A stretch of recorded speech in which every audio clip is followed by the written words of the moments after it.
Good day, warm welcome to this meditation experience. And it's wonderful that you're able to join.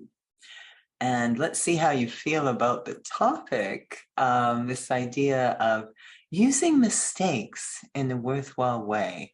And we have many slogans and truisms around this topic. You know, everything happens for the best and learn from the past and all of this. But of course, you know, still, how are we feeling inside when we make a mistake? And is it actually debilitating, actually getting in the way of truly moving forward? Is it sort of sitting in there all the time, sentencing ourselves? So to be able to really grasp a healthy attitude towards mistakes, and what is the foundation of that? I remember a story that my supervisor had told me, and this is in the fitness industry. So she was, I guess, still is, I don't know how that works, but a world-class athlete, a world champion. So in her field, and she started very young.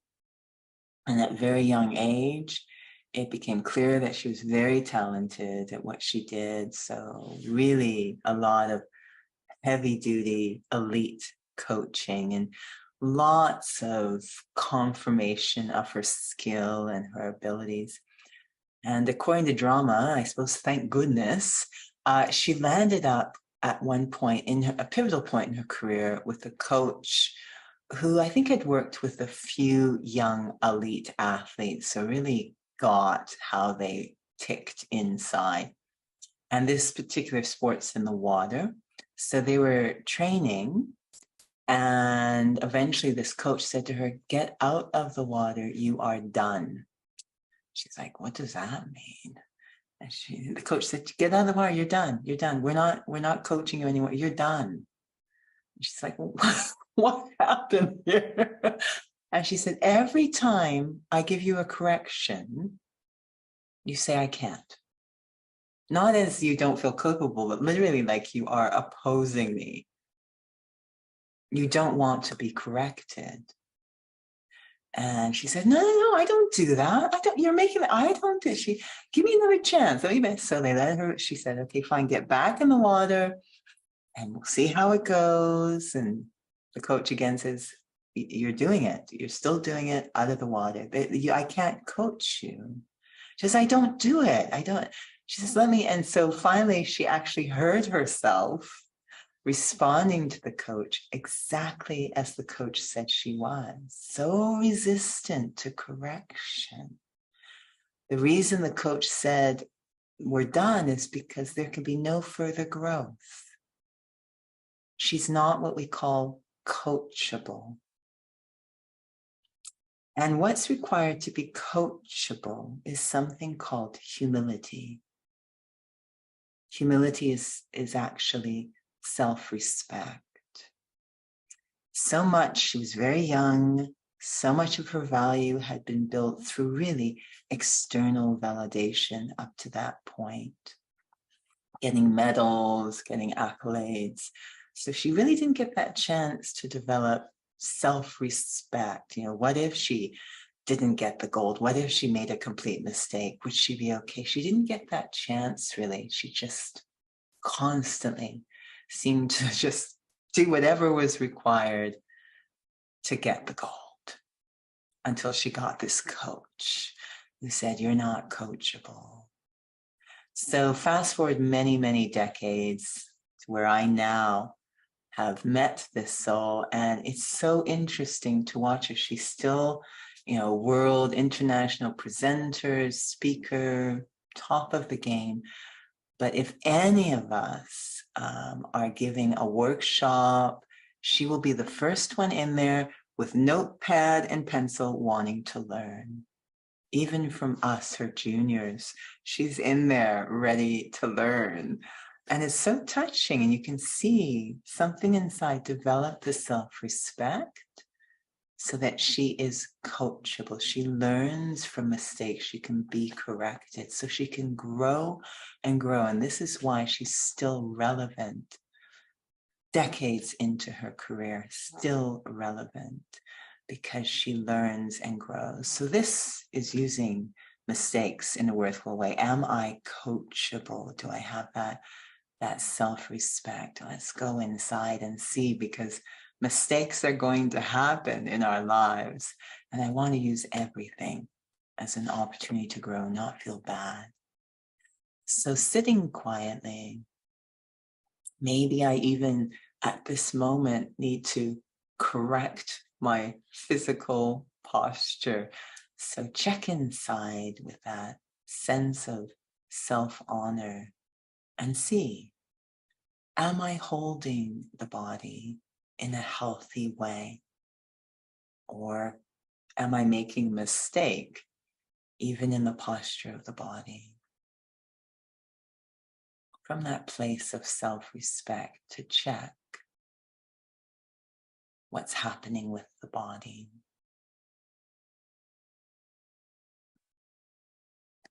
Holding that feeling of self-honor, I step into my inner world. And I walk past all of those usual thoughts I have during the day, details about day-to-day life. It's amazing how they can fill up the space of my mind until I make a mistake. Everything's going wonderfully, and then I might make a mistake during the day, whatever that looks like. As I reflect on those moments where I have made a mistake, and perhaps one has been sitting top of your mind, notice how I feel. How do I feel? Especially if it's public, when I make a mistake. What do I even consider to be a mistake?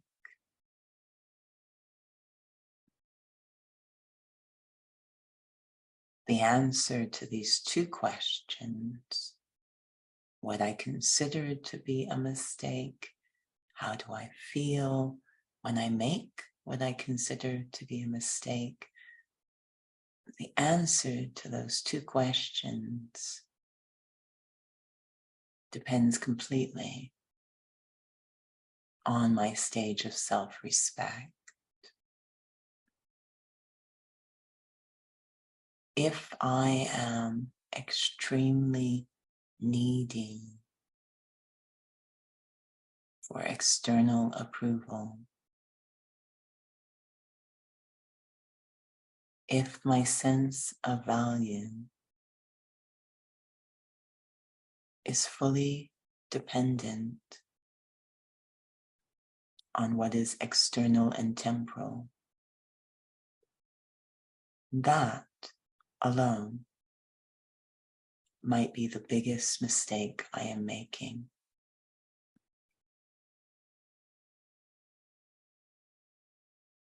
To not take time to cultivate that self-respect, that will be the mother of feeling bad. So when I notice I make a mistake, and the first reaction is to feel bad, to feel off, to feel anxious, that is a loyal indicator that there is a mistake at the seed, a loyal indicator that I am not seated in my self-respect. Such a gift in the drama. I can use that moment to realign myself, to go inside, remember my eternal identity as a spiritual being, a soul. Within me is immense value. Those beautiful eternal qualities of peace, love, harmony, truth, they're all within me to go deeply, dive into the value of the self as a soul.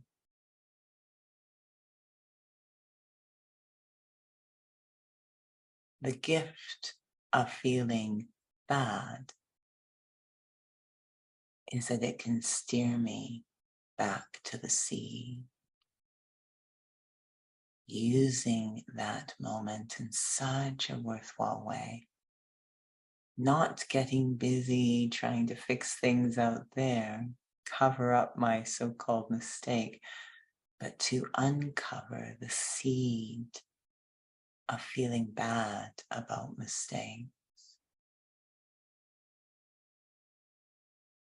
Once I realign,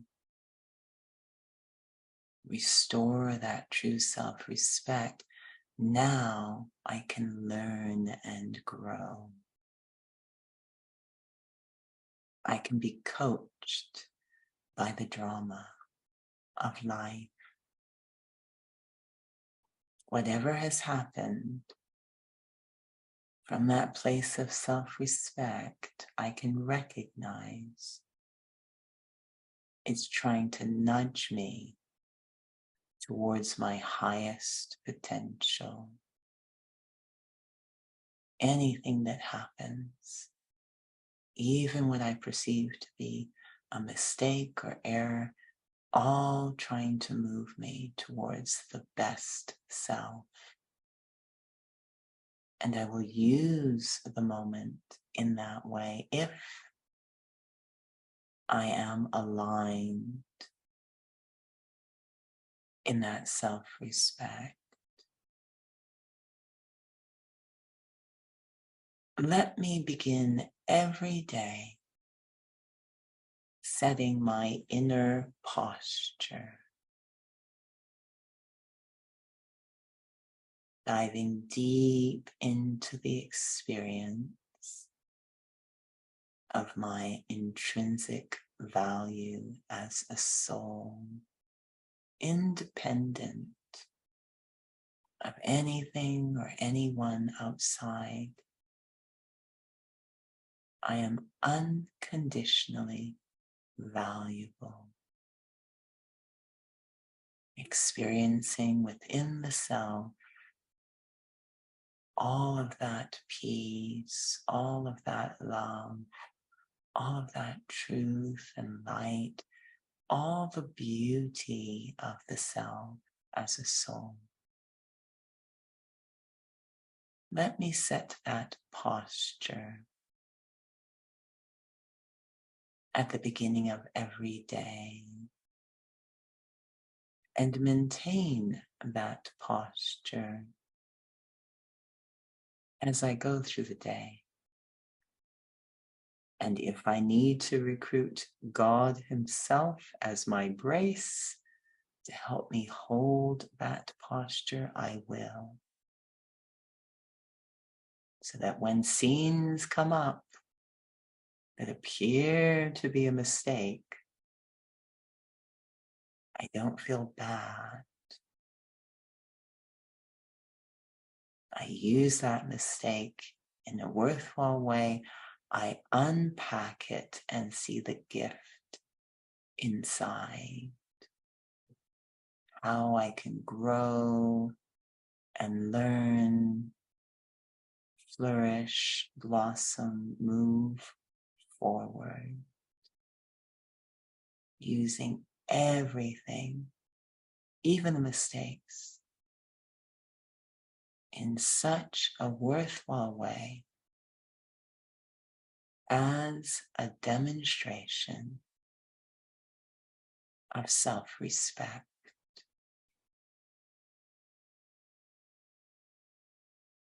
Om Shanti.